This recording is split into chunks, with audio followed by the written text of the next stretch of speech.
Stephanie, and welcome to Books and Bubbly. This is the playlist where I review books that I get all bubbly about while drinking some bubbly. Today I'm reviewing One by One by Ruth Ware. So warning, there will be spoilers in this review. If you want a spoiler-free review, please check out my What I Read in January video. So this is my second title by Ware, as I've read her The Death of Mrs. Westaway, based on a recommendation from the YouTube channel Crimson Rogue, and I really enjoyed that. So I wanted to check out some more of her other work, and given that this is kind of the twist on, Agatha Christie's work, I really wanted to give this a read, but let's go ahead and see what the book promised first. Getting snowed in at a luxurious, rustic ski chalet high in the French Alps doesn't sound like the worst problem in the world. Especially when there's a breathtaking vista, a full-service chef and housekeeper, a cozy fire to keep you warm, and others to keep you company. Unless the company happens to be 8 coworkers, each with something to gain, something to lose, and something to hide. So overall, I really liked this and essentially had to just keep picking it up and reading, even staying up until 1 a.m. every night reading this. I think Ware really excelled here with creating a tense atmosphere, using misdirects really well, or at least as well as she could, and creating an overall really good whodunit. Now, that being said, I did guess the who was behind everything early, but honestly, I wasn't really mad about it. And when we get to their villain monologue, that also kind of worked in this. This really does turn into a why done it. It's a little obvious who's behind everything, but then you want to understand why they're doing this. So the majority of the story is told from 2 women's perspectives. We have Erin, the host at the chalet, who is hiding something, and then we have Liz, an ex-employee of the company that is renting the ski chalet for the weekend. It is glaringly obvious, so last spoiler warning, but it is glaringly obvious that Liz is going to be the killer. But again, I was interested in her why, what her motivation was for killing the people that she does. And to be fair, I do kind of understand a little bit of her reasons and her methods for doing so. Honestly, the way that she kills Eva, so one of the co-founders of the company that they worked for, it's kind of clever and well thought out. So essentially we find out that the reason Eva has to die is that Eva caught Liz in the act of pushing a creeper over a balcony and killing him. So Eva purposely set Liz up in front of this guy to basically get blackmail on him, thinking that she would catch him on video being a lecher and then she would be able to use that against him. Liz is not having it, so she pushes him away, and pushes him right off the edge. So Liz decides to off Eva to protect her secret and also not be blackmailed by Eva any longer. And then others start piecing together what really happened, and so Liz has to continue her murderous little streak and off all the others in the group too. With Liz, I kind of liked that she wasn't what she seemed, but I did experience some whiplash with her character, as she presents herself as this meek, timid little thing one second, and obviously had some issues with her parents in her past that leads to her to have this personality. But then, she flips a switch and she is a cold, calculating psychopath the next. And we never really get an answer on who's the real her or, what's really going on with this personality. I also have a bone to pick with Erin, our other main character. So we essentially find out that she's from a titled and wealthy family, but is hiding out in France and just keeps dropping all these cryptic little hints about her past and blah, blah, blah. The reveal is sad of what happened in her past, as she lost her brother and boyfriend at the same time in an avalanche accident. I guess I expected more with how much buildup we had around this, because I never once suspected Erin, so she wasn't a really great red herring.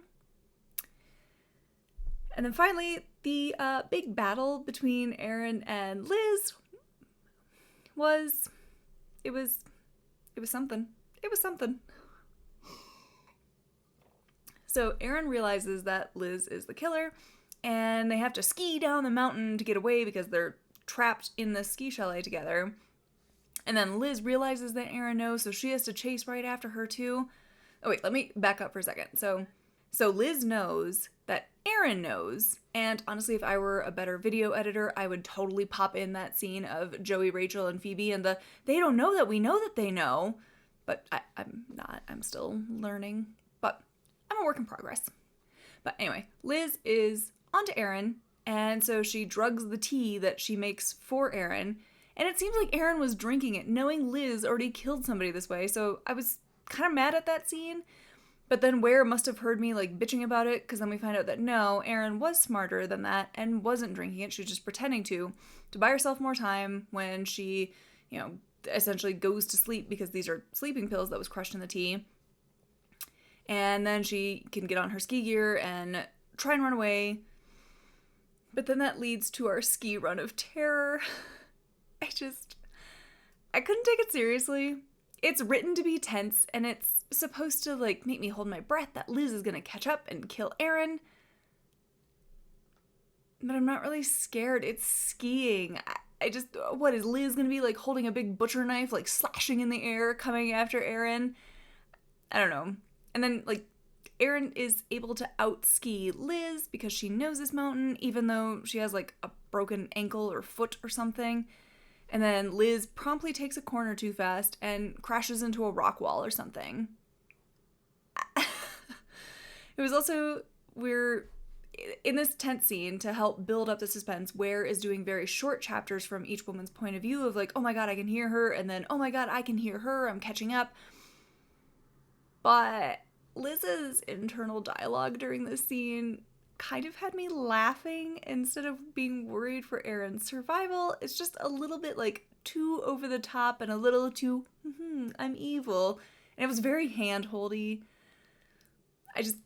Those were the few things that I didn't really like about this read.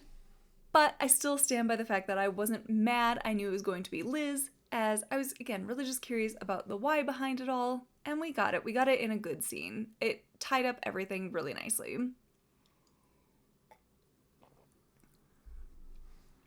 The other thing that I think worked really well in this locked room murder mystery was that the book, minus that last scene, is really tense. I could feel the tension rolling off these characters as they all start to turn on each other and are fearful for their lives. I could feel the claustrophobic nature of it all, and that dread when the power is starting to go out, you're snowed in, food and supplies are dwindling too, and oh yeah, there's a killer among your ranks, and you can't leave because an avalanche just destroyed your means of escape. The book is suspenseful, has a great sense of atmosphere, and just has the right amount of thrills and kills to keep things moving at a good pace. And it kept me wanting to turn the pages and let the characters catch up to what I already knew about Liz. And the stakes kept being raised, but in a realistic manner. And I also really appreciated that the deaths felt really realistic and could actually happen given the story's limitations. So I recently read another wintry locked room murder mystery where the deaths were just so over the top and cartoonish, and it felt like they were just lifted from a campy 80s slasher movie script. The ones in One by One were at least grounded in reality and worked with the setting and the cast of characters. I believed that Liz could pull off these murders. I also do think that the characters were distinct, which was good as we have a big cast of characters. I do think we probably could have trimmed the guest list down 1 or 2 characters as they didn't really serve a purpose or have much action, but everyone that was there was unique enough that I could keep everyone straight and know who they were.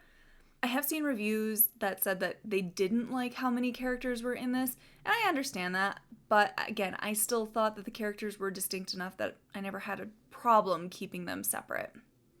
I do think I would have maybe appreciated another point of view in this, which might have helped throw me off of the trail of Liz being the killer as well.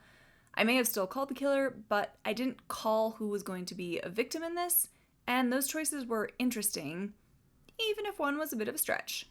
So we find out a character, I actually don't even remember her name at this point, but she realizes Liz was pretending to be Eva on the slopes to throw everybody off and make people see Eva before she dies, even though it's really just Liz in disguise. And that rhymes. Anyway, Liz pushes her off the mountain, but then this character realizes that she didn't really see what Liz wanted her to see, starts freaking out, and tells Liz about it. You think you realize that you saw this woman pretending to be somebody else? You guys are trapped. You know she's already killed somebody, and then they just go to sleep. And so Liz sneaks into the room at night and smothers this character to death in her sleep. Why did Homegirl go to sleep at all that night after realizing that she told the killer she realized you're the killer? It didn't make much sense. I guess another criticism besides the obvious killer is the setting. So the overall setting was great, but I couldn't really picture the chalet that they were supposed to be in, nor the ski slopes and the lifts. Like, there's this whole complicated explanation of the resort's lift system, and it went right over my head. I just couldn't picture a lot of the settings for these scenes, minus the ones that take place, like, in the chalet. Like, the kitchen I could picture, the fireplace in the living room that they all end up hanging out around. I got it, but otherwise honestly, it lacked in description for me. Okay, I lied. I have another thing that didn't work for me in this. It's the tech company part, and it should have been a minor thing, as it's literally just for the setup, but this app, Snoop, really bugged me, and I don't know why. Like, it's an app that lets you listen to what your favorite celebrities are currently listening to, like on Spotify or whatnot. Really? Would people really use it? I wouldn't. I don't care what Lady Gaga is listening to at this exact moment. And again, this is probably obviously a me thing, that this is, again, it's so minor. I still really liked this book, but I did not get the Snoop thing. And then they Ware tries to use it to give hints about who might be the killer, because each chapter starts with like the character, their Snoop handle, who's following them, what they're listening to, and who they're following, and like the numbers kind of change to indicate like, ooh, someone might be onto you. But again, I don't know. I picked up from like page 5 that it was going to be Liz. It was just very obvious.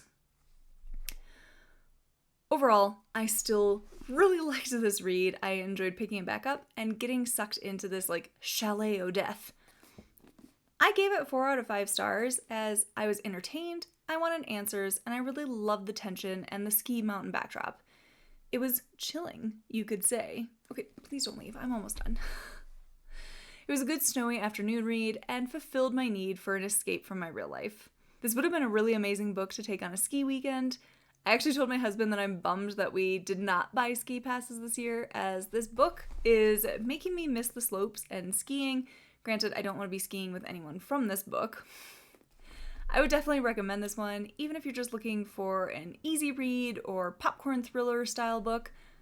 I had a really great time with this. It was exactly what I expected it to be, even with some of the criticisms I had. I still had a great time with this. So I already have The Turn of the Key by Ruth Ware on my to-be-read pile for this year, but what other Ware books do you recommend? Let me know in the comments below. Otherwise, thanks for watching Books and Bubbly, and I will see you next time.